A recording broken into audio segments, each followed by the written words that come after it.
Serbia's on fire, and many see the flames as spreading. A revolt of extraordinary scale, intensity, and potential consequences is shaking the very foundations of power in Belgrade and beyond. The streets of Serbia are roaring with dissent, echoing with the chants of thousands demanding change. But what exactly is driving this revolt? Is this about just one leader, or a system that's been in place for a quarter century?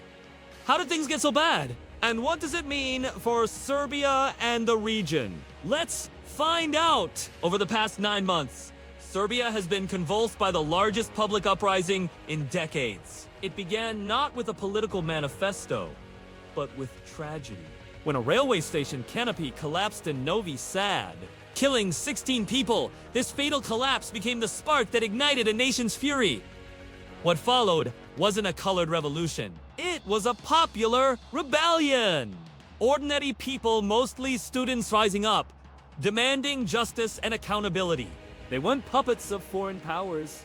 This was a true revolt of citizens who've had their patience tested for decades. This uprising is against more than just one politician.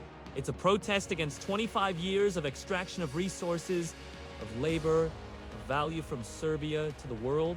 Estimates suggest that over the past quarter century, roughly $730 billion have left the country through neoliberal extractive systems. That's staggering. And Alexander Vučić, central figure of this unrest. What is he doing? For years, he's maintained the trappings of stability. But what's unfolded now is an exposed autocracy. State oppression, media control, and violent reprisals on those who dared to speak out. Policing the protests has turned brutal. The youth of Serbia's students have been beaten. In cities like Valjevo, officers cracked down harshly on peaceful demonstrators. In university blockades across the country, the chant for change met batons and arrests. So what triggered all this? The canopy took lives. But what it symbolized was rotten infrastructure and corruption. Smiles and slogans of progress crumble when people die. That moment became an emblem of a regime's failure as a regime that then offered cosmetic concessions, not real change. And it's not just about the government's response to the tragedy. It's about a profound loss of trust. A populace pushed to the brink.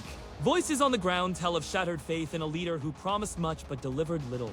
As the protests grew, Vučić proposed televised debates and dialogue, at the offer rang hollow. Students and opposition representatives rejected it, calling for early elections, accountability, not just talk. The message was clear. Actions, not optics. But police continued to clash with the crowds. Protesters were called hooligans, foreign agents. Still, numbers swelled. March saw Belgrade flooded with over 1 million demonstrators, the largest gathering in Serbia's history. Yet, the violence never stopped. Now, the situation is spiraling. More than 7,000 protesters have been arrested, many with no legal representation. Dozens of opposition leaders face charges. There's talk of martial law. All of this is unprecedented. But why now? Why is this revolt unfolding at this particular moment?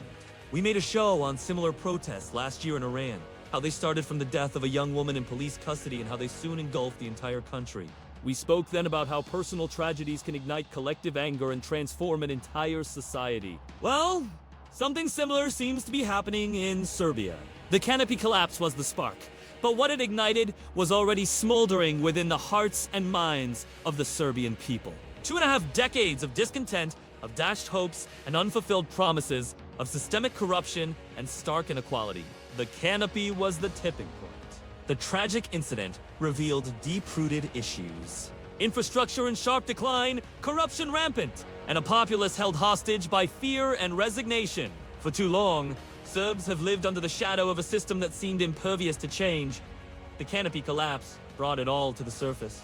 Now, this revolt is multifaceted. Yes, there's grief over the tragedy, anger at the regime's response. But there's also a profound yearning for change, a desire to break free from the shackles of a past that refuses to stay buried. It's a potent mix that's fueling this uprising. It all boils down to leadership, or rather the lack of it.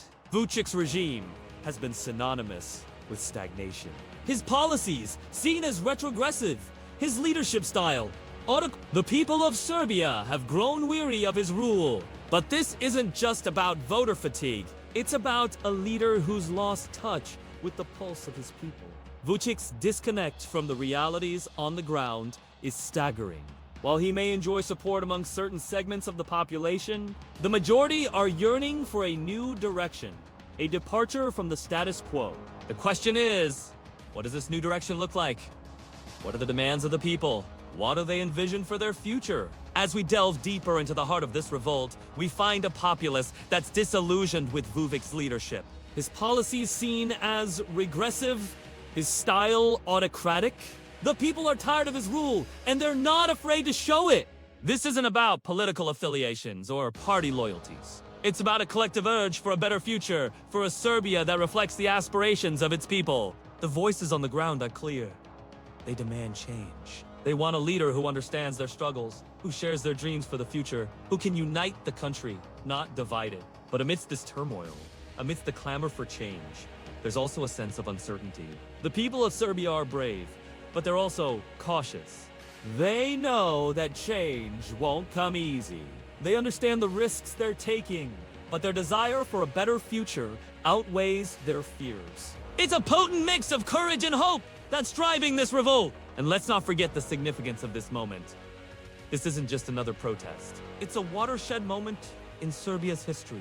The people are taking a stand, and their determination is palpable. They're challenging the status quo, pushing the boundaries of what's possible. And in doing so, they're inspiring others. Their bravery is a beacon. Their resilience, a testament to the human spirit. As the situation in Serbia continues to evolve, one thing is clear. The people are united. They're standing shoulder to shoulder, demanding a better future for themselves, for their children. They're ready to fight for it, to sacrifice for it, to make it happen. And let's take a moment to appreciate their strength, their unity, their unwavering pursuit of justice. These are the qualities that define this revolt. It's not just about bringing down a leader or changing a policy. It's about transforming a nation, about building a future on the foundation of justice, equality, and hope. We've seen similar revolts around the world. From the Arab Spring to the Umbrella Revolution in Hong Kong, ordinary people rising up, demanding a better deal, a fairer shake. In each case, the demands are different, but the spirit is the same. And in Serbia, that spirit is on full display. The people are not just victims of circumstance. They are agents of change. They are the architects of their own destiny. They are writing a new chapter in Serbia's history. The path ahead is uncertain. But one thing is clear. The people of Serbia will not be silenced. They will not be intimidated. They will not be stopped. They will continue to rise, to demand, to fight for their rights, for their future.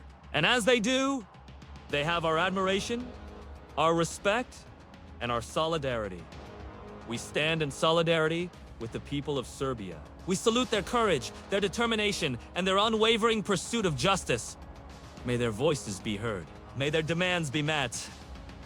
And may their future be bright. This is not chaos. This is clarity. What the world sees in Serbia today is not a foreign plot, but a nation reclaiming its voice. After decades of corruption, violence, and the quiet theft of its wealth, the people have said enough. And whether in the streets of Belgrade or the smallest village, one message echoes. Serbia belongs to its people, not to the few who've sold it piece by piece. If you want to hear the truth, like, share, and follow, because the truth deserves to be louder than the lies.